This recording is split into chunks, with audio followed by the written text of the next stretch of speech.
So after day 4 of the 5th test at the Kia Oval, it's time to ask George.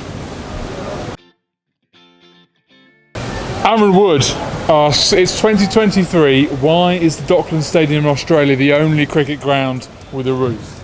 Couldn't agree more with you. Get it sorted. I mean, obviously, it costs a lot of money. But if they could do it in Australia, Melbourne, where they've got another very big cricket ground just down the road and the climate's better than here, come on now. Of course we can. Yeah, it's got to happen. It really isn't as visionary as it sounds, but I think Lord's is the only place that could do it. But if they actually want to be the home of cricket rather than the second best ground in London, they could do it. And of course, sell Lords. I mean, I'm asking the question that everyone wants me to ask. Well, I've talked about it before, so I didn't want to bore. People, I think people like you talking about it because they think I'm joking. There's a degree of sense to it. They think I'm joking. But Lords has been valued at £3 billion. You could build a new ground in Hyde Park. I mean, don't get me wrong, there'd be some arguing about the planning permission, but in the footprint of Winter Wonderland, they've already built there, for £1 billion. 50,000 seater, I've seen the plans, with a roof. 50,000 seater with a roof. It can be done, there just needs to be a will, and people need to be just let bloody tradition go. Lords has moved twice before, move again for God's sake. It's not even a very good pitch. Matthew Stadlin asks, why didn't England build pressure under cloudy skies today by bowling seamers in tandem instead of the innocuous spin of Mo and Joe? Well, they tried to, didn't they? I think that the seamers are exhausted, and I think Anderson bowled more overs than anyone else, didn't he? And, Mo bowled poorly, and they thought there was some spin there, which there probably is. Todd Murphy found quite a lot of turn yesterday, and they thought they would be able to do that and rotate the seamers at the other end. The spinners didn't bowl well enough. The seamers are very, very tired. Sometimes plans don't work. And also, by the way, Australia batted really well. They batted really well. Unpopular opinion. Well, just a fact. Thank you so much for that. They batted really well. So someone working here just went around the back of the camera, and that's a good effort. Sushan asks, if not for Bazball, we could have had 3 rain-affected draws. So you say that as if... Wouldn't it have been better for England if they'd drawn at Edgbaston? No? I sometimes think... no, I don't know. The world's insane. I don't understand modernity. A draw's okay. A draw's better than losing, So what Bazball giveth, it also taketh away? No, it's brilliant. It's a lot of fun. But I mean, again, I fear I'm repeating myself, but no one wants them to change completely. Just add a modicum of sophistication to what they're doing. Jason Scanlon asks, does Stokes have to take responsibility for the series loss? I guess assuming they do lose. And will he admit that Bazball ultimately hasn't worked in this series? Well, he won't admit that, will he?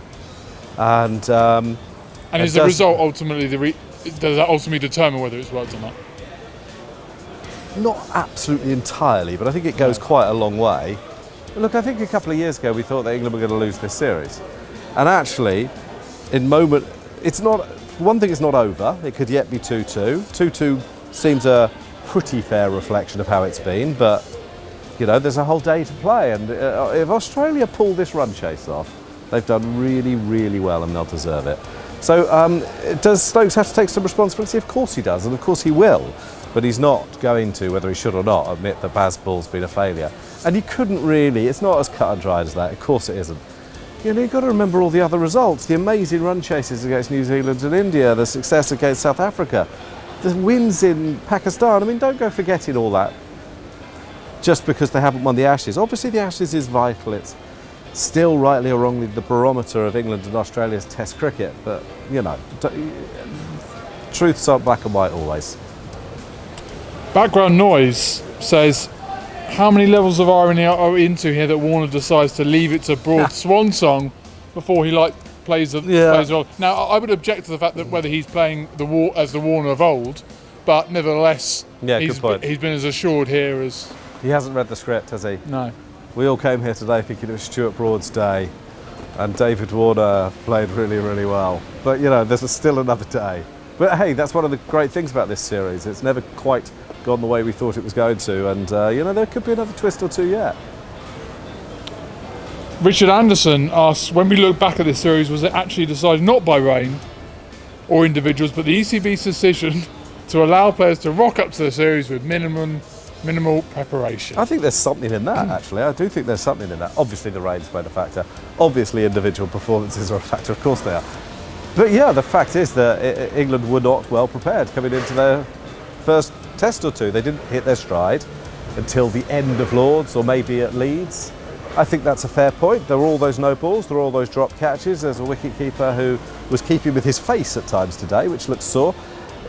There are lots of legitimate questions to ask about England's preparation. I think that's a fair point from Richard, yeah. GDK_1970. Is this series Arley versus form and rumble in the jungle? Cold-blooded and considered approach versus haymakers and aggression. Now, I'm not sure the analogy actually lands, but let's unpick from that and how do you feel that sort of that I just want to correlates? thank this guy again for walking behind the camera. It's really kind when you go. That's very nice. Go for it, don't worry. It'll be the best bit, honestly, thank you.